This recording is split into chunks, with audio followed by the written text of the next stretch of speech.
नमस्कार दोस्तों। आज हम समाजशास्त्र के उद्भव और विकास से संबंधित तथ्यों को लेकर आपके सामने उपस्थित हुए हैं।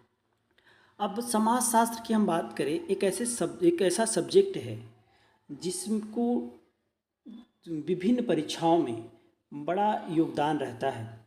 अगर हम बात कर लें यूपी जो पीजीटीआई है, जीआईसी प्रवक्ता के पद आए हैं, उसमें भी समाजशास्त्र के पद हैं। और इधर बिहार की बात करें अगर, तो बिहार में पीजीटी के जो हैं अच्छी खासी वैकेंसी बीच बीच में आ रही है लगातार। मध्य प्रदेश हो चाहे राजस्थान हो, तो समाजशास्त्र का जो विषय के रूप में बड़ा महत्वपूर्ण योगदान है, टीचर बनने में महत्वपूर्ण योगदान रखता है। तो इसके संबंध में जो है हम समाजशास्त्र के विकास से लेकर के समाजशास्त्र की वर्तमान स्थिति तक का अध्ययन करेंगे अपने इसी चैनल पर, जो बीच बीच में इसके एमसीक्यू भी लेके आएंगे। सब एनसीईआरटी बेस पे आपको ये सारे तथ्य मिलेंगे। तो आज शुरू करते हैं समाजशास्त्र का उद्भव और विकास। ये आज का पहला सेशन है और इस सब्जेक्ट का पहला सेशन है तथ्यात्मक रूप से। इसके बाद हम एमसीक्यू लेके आएंगे। तो चलते आगे देखते हैं। समाजशास्त्र का उद्भव, ओरिजिन ऑफ सोशियोलॉजी। जैसा कि हम जानते हैं कि समाजशास्त्र के जो विकास में या समाजशास्त्र की जो वर्तमान स्थिति है, इससे जब समाजशास्त्र के विकास हुआ उससे या उसके पहले क्या स्थिति है, वही हम यहाँ समझेंगे। तो देखते हैं कि समाजशास्त्र जो है, समाजशास्त्र का उद्भव की जड़ें जो है 18वीं शताब्दी के यूरोप की सामाजिक, आर्थिक, राजनीतिक, बौद्धिक परिस्थितियों में छिपी थी। हम बात किसकी कर रहे हैं? 18वीं शताब्दी की बात कर रहे हैं। और किस महाद्वीप की बात कर रही हैं? तो हम किस महाद्वीप की बात कर रहे हैं? यूरोप की। तो समाजशास्त्र का जो उद्भव किस महाद्वीप में अगर पूछा जाता है तो वो है यूरोप। कौन है? यूरोप ही है। और अगर बात करें किस देश में समाजशास्त्र का उदय हुआ, तो वो है फ्रांस। आगे देखते हैं। एक पृथक विज्ञान के रूप में समाजशास्त्र का उदय 19वीं शताब्दी में होता है। कब होता है? 19वीं शताब्दी। याद रखेंगे, बहुत इंपॉर्टेंट है कि समाजशास्त्र का जो है उदय किस शताब्दी में हुआ, तो 19वीं शताब्दी में। अब आगे देखते हैं कि उस समय जब समाजशास्त्र का उद्भव हुआ या विकास अपने परम शून्य में था, जब स्टार्ट हुआ था, उस समय क्या स्थिति थी? उस समय यूरोप जो है फ्रांसीसी क्रांति, औद्योगिक क्रांति के दौर से गुजर रहा था। फ्रांसीसी क्रांति से पूर्व यूरोप में 14वीं से 19वीं शताब्दी तक का समय पुनर्जागरण काल का रहा। अगर पूछता है कि यूरोप में जो क्रांति हुई थी, जो फ्रांसीसी क्रांति हुई थी, उससे पहले का जो समय था क्या था? वो था पुनर्जागरण काल का समय था। और इसने भी समाजशास्त्र के जो है उद्भव में महत्वपूर्ण भूमिका तैयार की।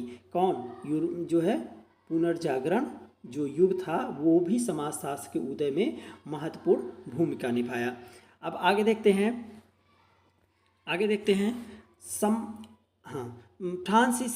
फ्रांसीसी विचारक ऑगस्ट काम्ट ने सबसे पहले समाजशास्त्र को एक स्वतंत्र विज्ञान के रूप में, किस रूप में? स्वतंत्र विज्ञान के रूप में स्थापित किया था। तो किसने किया था?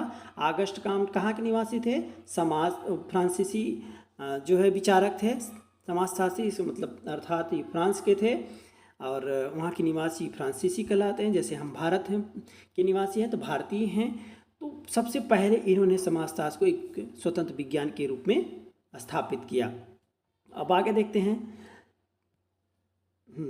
काम्ट ने अपनी प्रमुख जो कृति थी पॉजिटिव फिलॉसफी में 1838 में समाजशास्त्र शब्द का प्रयोग किया था। तो पहली बार जब कहीं शब्द का प्रयोग हुआ तो वो पुस्तक का नाम था पॉजिटिव फिलॉसफी। कौन सा सन था? 1838। और किसने किया था? ऑगस्ट काम्ट ने। ये बात हमको याद रखनी है। आगे देखते हैं। शुरू में काम्ट इस नए विज्ञान का नाम सोशल फिजिक्स रखना चाहते थे, लेकिन क्या रखना चाहते थे? पूछा जाता है, इंपॉर्टेंट है ये कि सबसे पहले क्या रखना चाहते थे समाजशास्त्र का नाम, तो वो रखना चाहते थे सोशल फिजिक्स।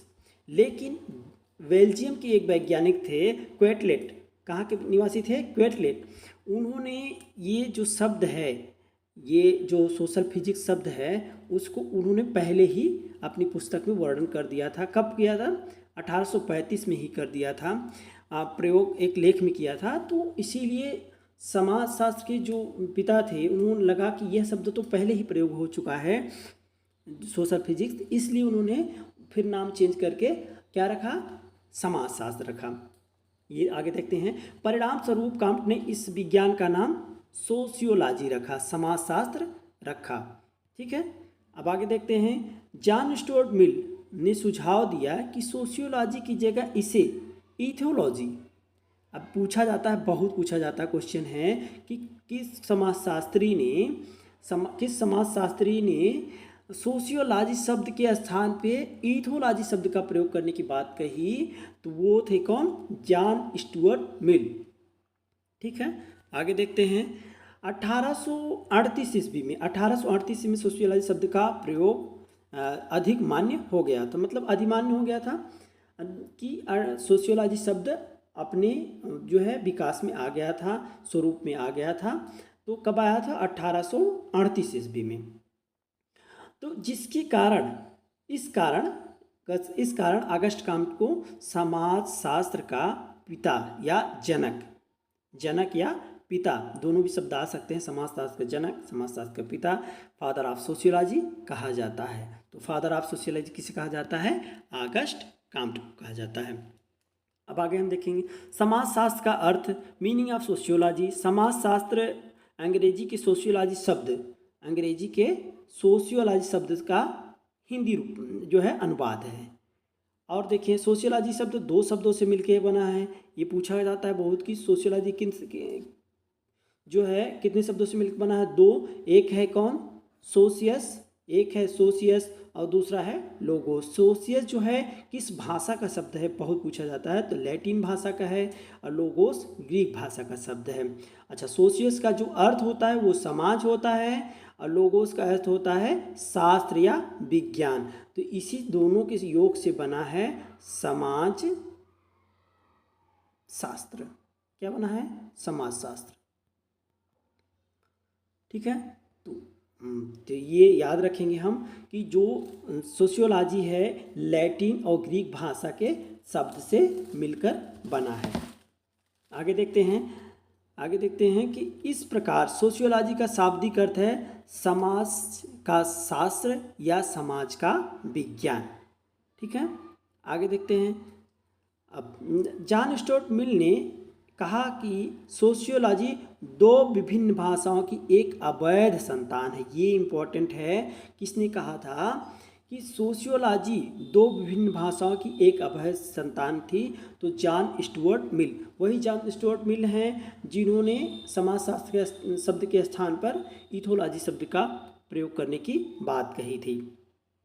तो आज के सेशन में इतना ही, और छोटा सेशन रखना इसलिए है कि जिससे आप को बोरियत ना महसूस हो। अब इसी से संबंधित हम आपको MCQ जो है प्रश्न उत्तर कराएंगे जल्द ही। तो आज इतना ही, धन्यवाद।